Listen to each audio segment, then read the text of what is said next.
Bonjour à toutes et à tous, on se retrouve aujourd'hui pour une nouvelle vidéo pour parler de la programmation orientée objet ou l'Object Oriented Programming en anglais OOP. Euh, le but de cette vidéo, en fait, ça va être surtout d'aborder les concepts et les mots-clés, de pouvoir illustrer aussi tout mon propos avec du code, mais cette fois en Python, parce que je sais que dans différentes vidéos, on n'avait pas forcément illustré avec du code, mais là, on va illustrer avec du code avec Python. Alors pourquoi ce choix? Parce qu'il y a énormément de langages de programmation qui sont orientés objet ou qui laissent la possibilité de faire de l'orienté objet, et on va voir ce que c'est. Tout simplement parce que Python a une syntaxe très simple, c'est facile à faire là comme ça, même s'il y aura des petites spécificités qu'on va voir, donc ce qui peut intéresser certains d'ailleurs. Et voilà, c'est un peu un choix, voilà, c'était le plus simple à faire. Il faudra bien entendu vous renseigner sur certains sujets propres au langage de programmation que vous voulez utiliser. Il y a plein de spécificités, il y a même des choses plus complexes parce que Python il laisse la main sur beaucoup de choses, ce qui veut dire qu'on peut tout faire, mais on peut surtout faire n'importe quoi. Mais ça, c'est un autre débat. Du coup, l'objectif, ça va être de parler surtout de ces notions-là, qui sont très importantes, et qui vous permettront, en fait, de comprendre de quoi on parle quand on parle de programmation orientée objet, et c'est vraiment les bases des bases. Du coup, l'OOP, qu'est-ce que c'est? C'est un paradigme. Alors, qu'est-ce que c'est qu'un paradigme, du coup? Si on prend la définition et qu'on regarde en didactique, c'est un modèle de pensée, c'est une façon de réfléchir, en fait. C'est vraiment une façon de voir les choses. C'est vraiment quelque chose qu'on aura dans notre tête. L'objectif, c'est d'avoir dans le monde de l'OOP, ou du PO en français, hein, la programmation objet, c'est de mettre l'objet au centre de tout. Alors pourquoi on voudrait faire ça, et on va voir après ce que c'est plus en détail un objet, etc. C'est parce que l'objectif derrière, en tout cas, qu'on essaye de faire, c'est d'avoir une organisation du code très particulière, voilà, qui suit certaines règles, et initialement, en tout cas l'objectif, c'était d'avoir potentiellement un code à peu près clair, à peu près clean. Est-ce que pour autant ça fonctionne? Non, c'est pas parce que magiquement vous allez faire de la programmation objet, vous allez dire ok, je vais réfléchir comme ça. C'est pas par magie comme ça que ça va apparaître et que votre code va être ni organisé, ni clean, ni bien écrit, etc. Hein, attention, c'est malheureusement, il y a toujours l'aspect de la personne qui est en train de le taper, ou même j'ai envie de dire de l'IA qui est en train de vous le faire pour vous. Euh, il y a aussi un autre point qu'il faut tout de suite oublier, c'est les performances. Ça n'a aucun rapport avec les performances. C'est pas moins performant, c'est pas plus performant. On s'en fiche. C'est encore une fois comment il va être écrit qui va le plus jouer sur ce point-là. Et c'est pas forcément lié au fait qu'on ait changé de paradigme, de manière de penser, que tout va s'améliorer pour autant. Hein. Ok, donc maintenant, qu'est-ce que c'est que donc ce fameux objet qui est au centre de tout? Eh bien, c'est une instance d'une classe, c'est une occurrence d'une classe. Du coup, prochaine question, c'est qu'est-ce qu'une classe? Du coup, une classe, qu'est-ce que c'est? Eh bien, en fait, c'est un patron, alors pas celui-ci, c'est un genre de modèle, si vous voulez, un moule, où on va avoir, en fait, un contenu à l'intérieur, on va avoir du code, hein, concrètement, on va avoir différentes choses, et ça va être pratique parce qu'on va pouvoir le réutiliser. Donc, c'est un des gros points de la classe, c'est que tout va être réutilisable. Et qu'est-ce qu'on a exactement comme code un peu à l'intérieur de cette classe, à l'intérieur de ce moule? Eh bien, en fait, on va avoir deux choses bien distinctes. On va avoir des attributs et on va avoir des méthodes. On verra là dans quelques instants qu'est-ce que c'est. Donc, si on peut prendre un petit peu des exemples déjà, pour que ça soit peut-être un tout petit peu plus clair, eh bien on va imaginer en fait, par exemple, qu'un chat, c'est une instance de la classe félin. Parce qu'un chat, c'est un félin en soi. Donc, du coup, derrière, hein, du coup, le chat fait partie des félins. Mais le tigre aussi fait partie des félins. Et du coup, c'est aussi une instance de la classe félin. Il appartient aussi à la classe félin. Même si le chat et le tigre sont très différents, ils partagent quand même au moins un point commun, c'est le fait d'être des félins. Donc, en fait, le choix de ces exemples, hein, de prendre chat, tigre, ou même ceux que vous allez retrouver dans différents livres, entre autres, ou dans différents cours, c'est souvent des choses très concrètes. Ça va être les voitures, les véhicules, les avions, etc., etc. Pourquoi? Parce que, en réalité, l'approche objet, souvent, enfin, en tout cas, elle avait pour objectif, initialement, surtout, de bien retranscrire le monde réel. Et comme ça, on pouvait mieux se représenter les choses parce qu'on parle de choses concrètes que nous, êtres humains, on peut comprendre plus facilement parfois que certaines choses un petit peu plus abstraites de programmation. Donc du coup, ce chat et ce tigre, ben, et la classe félin, de manière générale, elle a donc des attributs et des méthodes. Qu'est-ce que c'est que les attributs? C'est ce qu'on est en fait, hein, c'est ce que sont les félins. Par exemple, un attribut des chats et des tigres, ben, et donc du coup, de manière générale de la classe félin, c'est d'être mignon. Je sais que ça peut faire un débat, mais les félins sont très mignons. Oui, même les tigres sont très mignons, même si un peu plus compliqué à caresser. Et du coup, les méthodes, bah, en fait, c'est les comportements, c'est ce que font les félins. Et les félins, qu'est-ce qu'ils ont en point commun? Bah, ils peuvent griffer, ils ont une attaque griffure, ils peuvent miauler. Bon, oui, je sais, le tigre, il peut miauler, mais vous verrez, on pourra en reparler un petit peu plus tard. Il miaule peut-être différemment, mais il miaule. Euh, et donc, du coup, bah, en fait, c'est vraiment hein, ce qu'ils peuvent faire. Si on reprend un dernier exemple, hein, pour quand même, pour pas faire uniquement la team chat, mais aussi la team chien, bah, les chiens, c'est des canidés, et du coup, bah, c'est une instance, c'est une occurrence de la classe canidée. Il y a plein d'autres choses dans les canidés. Il y a des loups, il y a des renards, il y a des, je sais pas, je suis pas expert, mais moi, je préfère les félins. Mais ça, je pense que vous l'avez compris.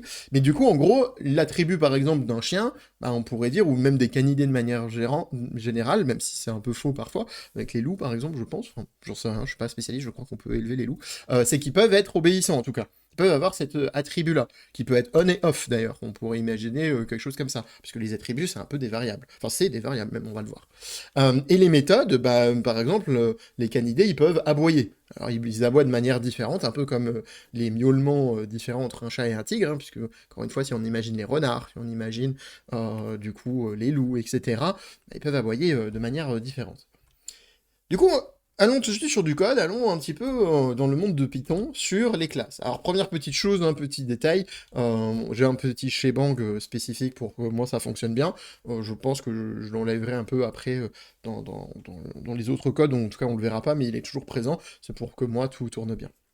Du coup, en Python, mais aussi globalement dans plein d'autres langages de programmation, on a simplement le keyword classe. Et après, on va avoir juste le nom de la classe. Alors là, dans notre exemple, le nom de la classe, c'est A. Voilà. Juste en dessous, on aura une indentation, pardon, et on aura bah, le code avec les attributs et les différentes méthodes qu'on va pouvoir implémenter là déjà tout de suite.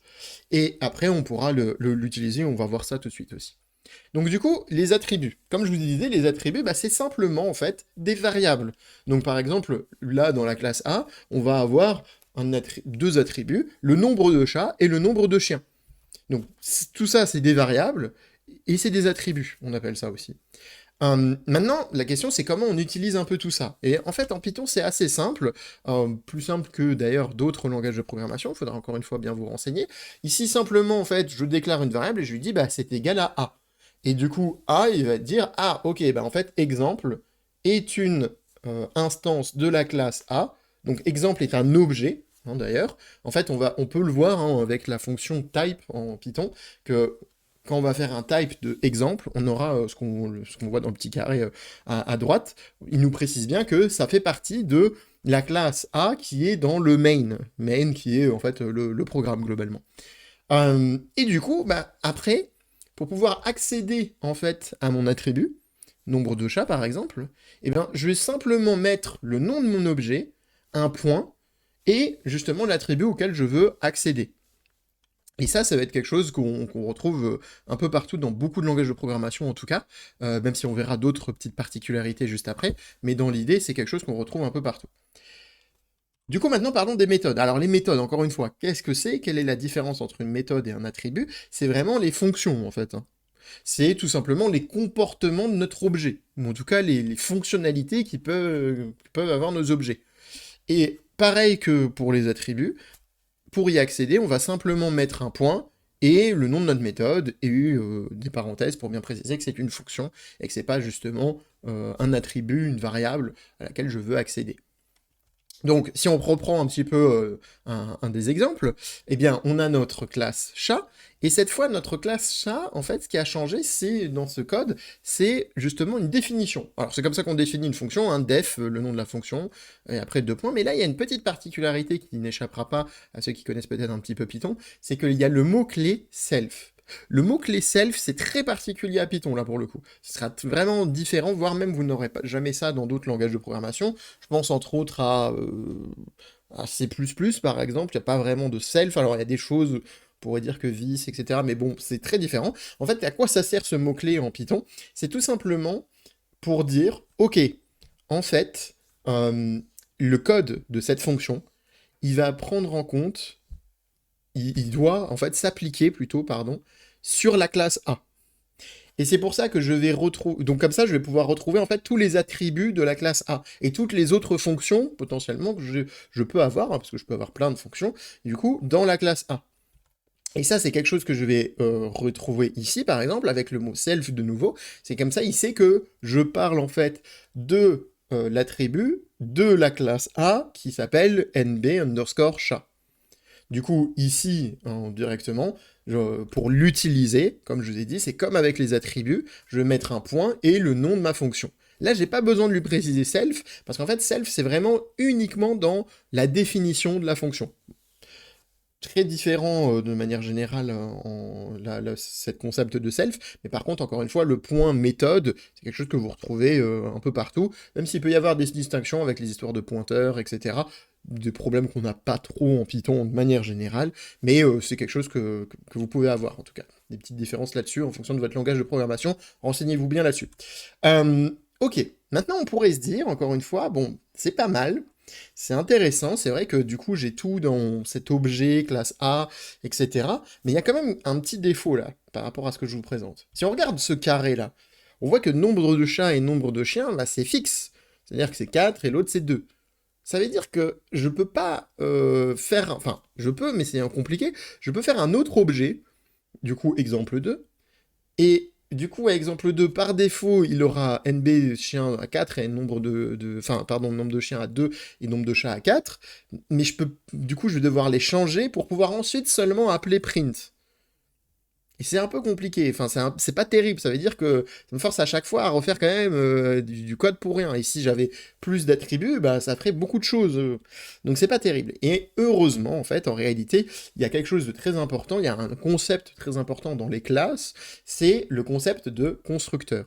C'est le constructeur de l'objet.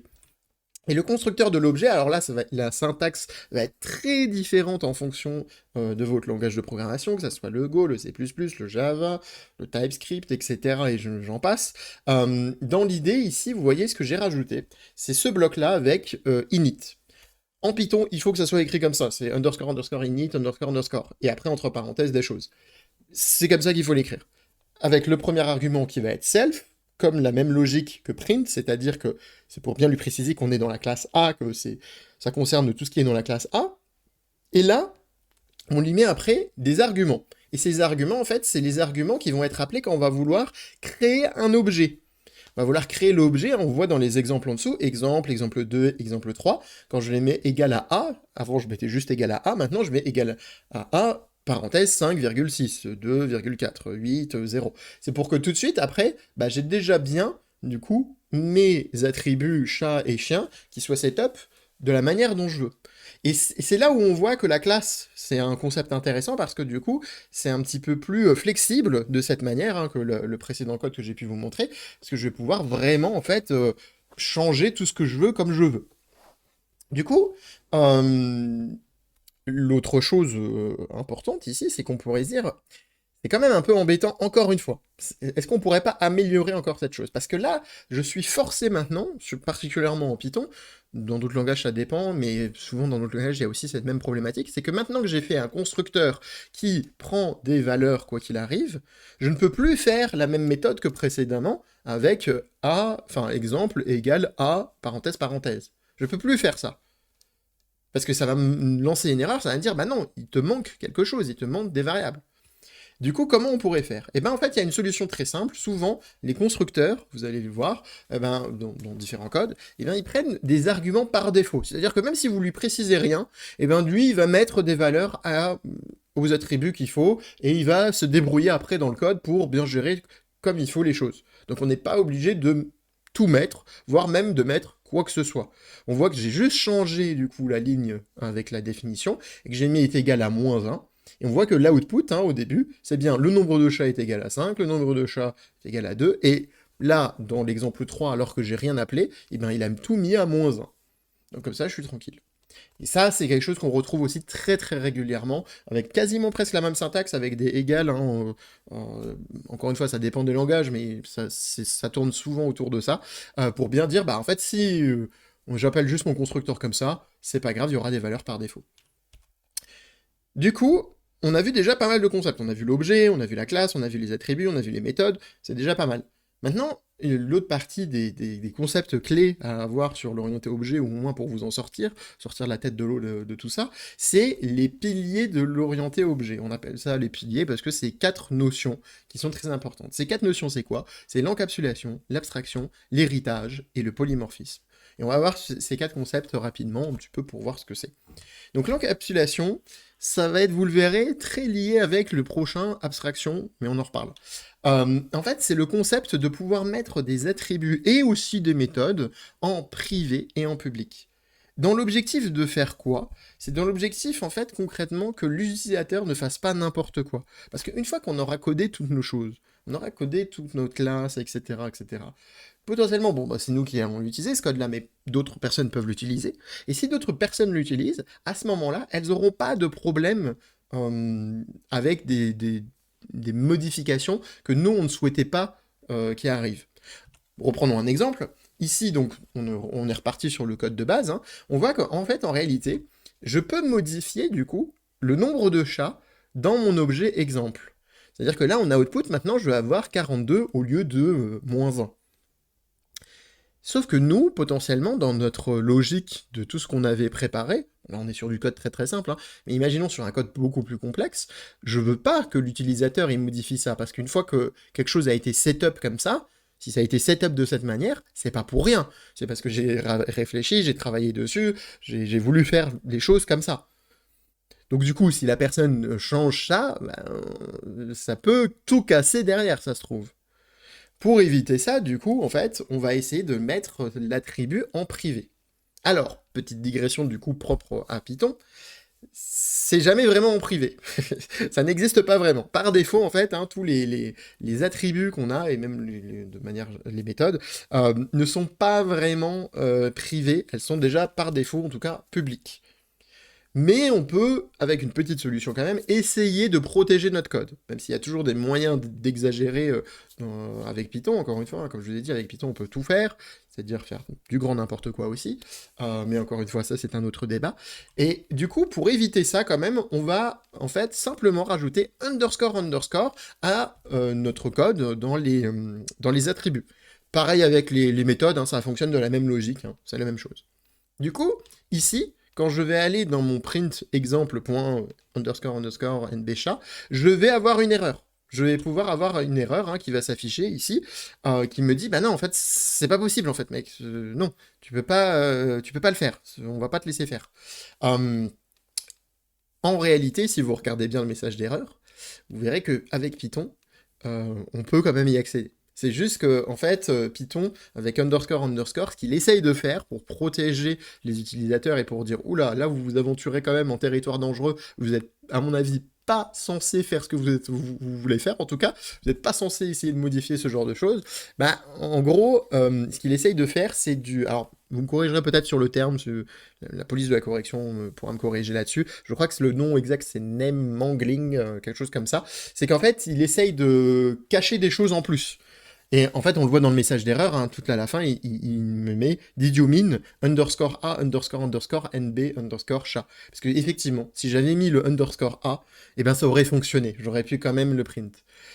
Et ça, heureusement, c'est des choses qui sont pas possibles, par exemple, en Go ou en C++ d'ailleurs. Bon, même s'il y a sûrement des manières de détourner, hein, mais de manière générale, c'est quand même très compliqué de détourner normalement cette protection. Mais en Python, malheureusement, ça n'a pas été fait comme ça. Déjà, c'est un peu lié à comment c'est construit, hein, bien entendu. Mais globalement, c'est un peu plus complexe que ça, donc on peut pas tout faire.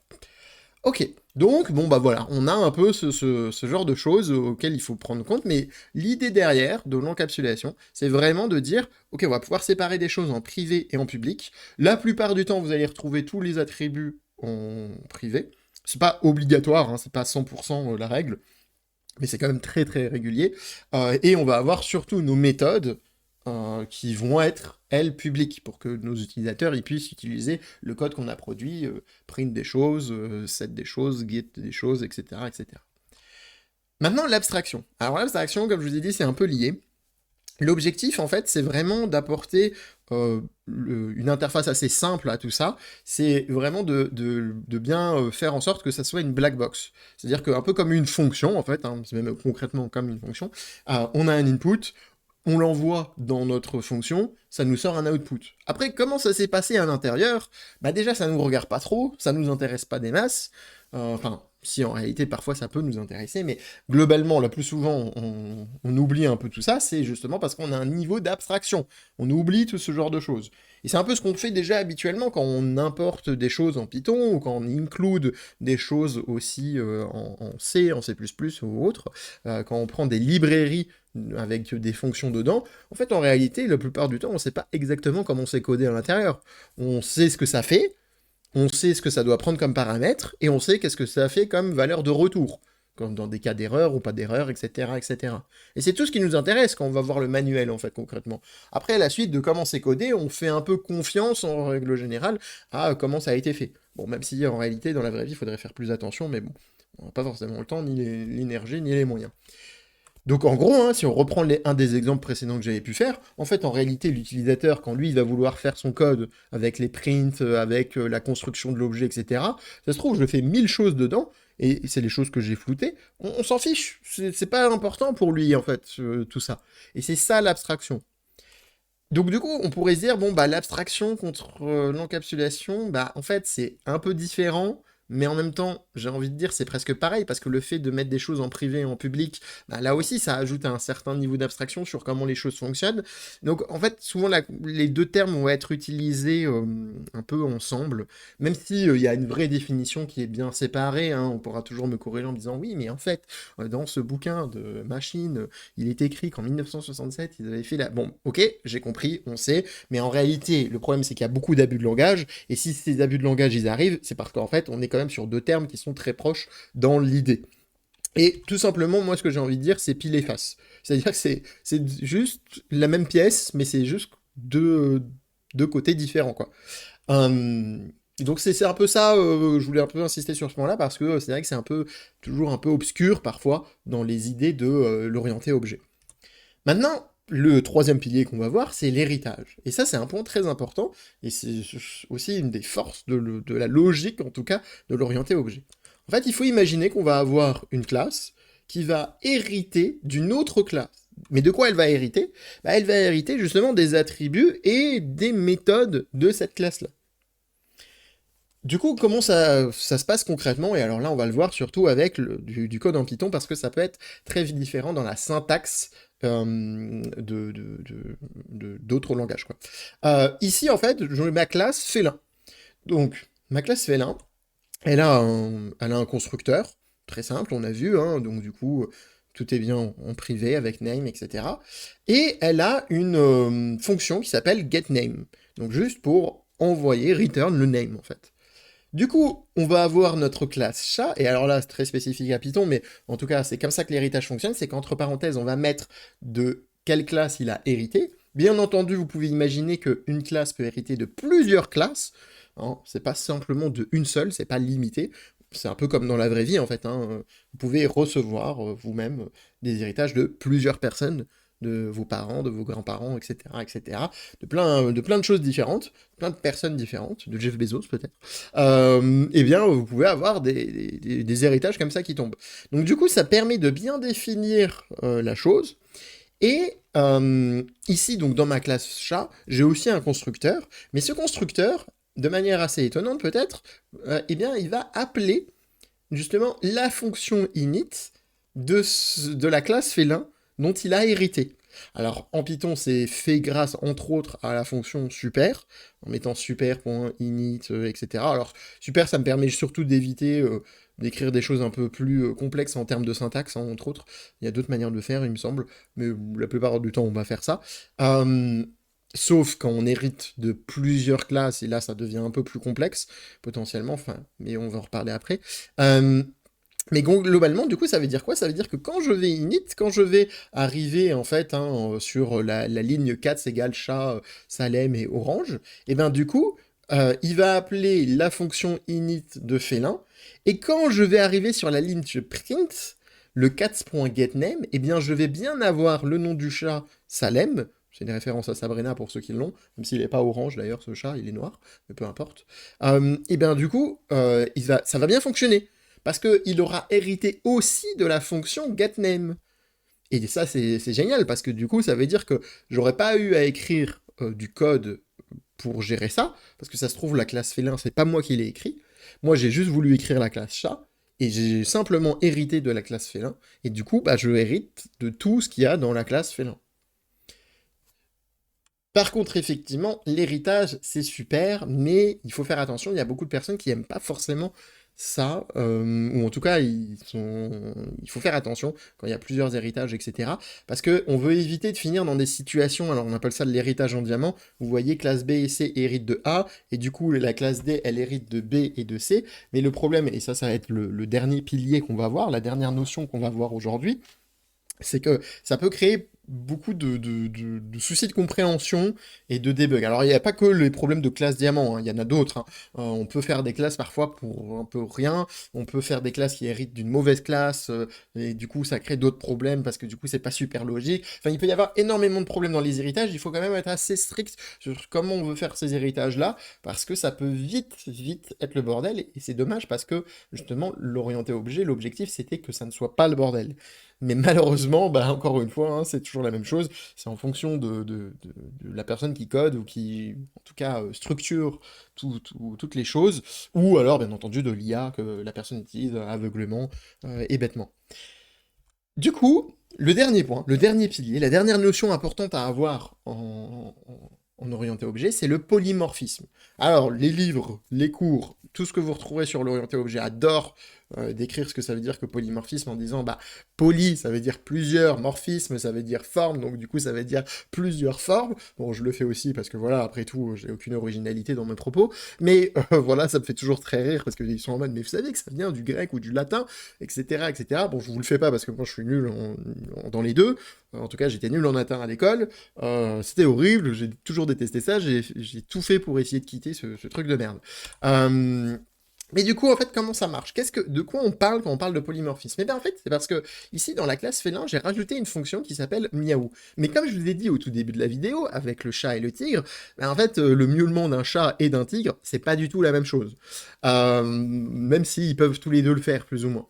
Donc du coup, en fait, ici, dans la définition que j'ai de félin, de miaou, du coup, hein, pas très original, mais on adore, bah, le comportement, c'est juste d'afficher le message «Je suis un félin et je miaule».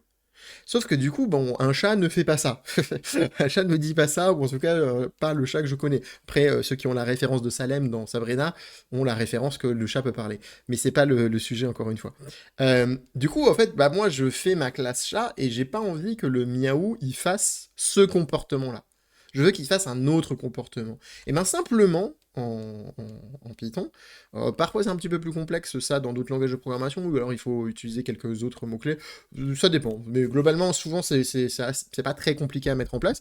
Et bien en fait, je vais définir moi-même dans ma classe, du coup, enfant, la fonction, qui du coup est miaou, et du coup, comme ça, je vais pouvoir lui préciser bah, qu'en fait, miaou doit se comporter différemment. Je dois avoir bien miaou miaou, et c'est bien l'output hein, que je vais avoir hein, concrètement quand je vais utiliser cats.miaou. Du coup, c'est l'output que je vous affiche là à droite, c'est bien miaou miaou qui apparaît et pas autre chose. Donc ça, c'était la dernière notion que je voulais voir avec vous sur les choses, parce qu'on a vu plein de choses là, hein, du coup, concrètement, et c'est un peu la conclusion de cette vidéo sur l'orienté objet. Normalement, maintenant, vous savez à peu près de quoi on parle, et vous pouvez survivre dans une conversation sur l'orienté objet. Bien entendu, encore une fois, malheureusement, le Python, elle laisse beaucoup de liberté sur plein de choses, il y a beaucoup d'autres concepts qui ne sont pas vus. Par exemple, en C++, on a des choses au-delà de privé et de public avec protected. Il y a plein d'autres choses comme ça dans ce style-là, et c'est un petit peu plus complexe. Il y a plein de choses aussi sur l'héritage, sur les classes virtuelles, etc., etc., qui sont dans d'autres langages de programmation, là on n'a pas vu, mais là c'est le nécessaire pour au moins vous en sortir dans l'orienté objet. J'espère que ça vous aide, encore une fois, comme d'habitude. N'hésitez pas à mettre un petit like, ça aide toujours. À suivre la chaîne si vous voulez voir d'autres vidéos sur ce sujet-là. Si vous voulez que je creuse le sujet-là, peut-être en C++ particulièrement, ou même en Python peut-être, même si ça m'attire moins, mais en tout cas en C++ ça m'attire beaucoup plus, parce que c'est un peu les sujets que je travaille en ce moment même, en fait, pour rien vous cacher, de mon côté, en dehors de la chaîne YouTube, on va dire. Donc n'hésitez pas, mettez un petit commentaire là-dessus, si vous voulez plus de vidéos sur cette thématique-là est un peu plus pointue, au-delà de celle-ci très généraliste. Merci d'avoir suivi cette vidéo, en tout cas jusqu'à la fin, et je vous dis à bientôt.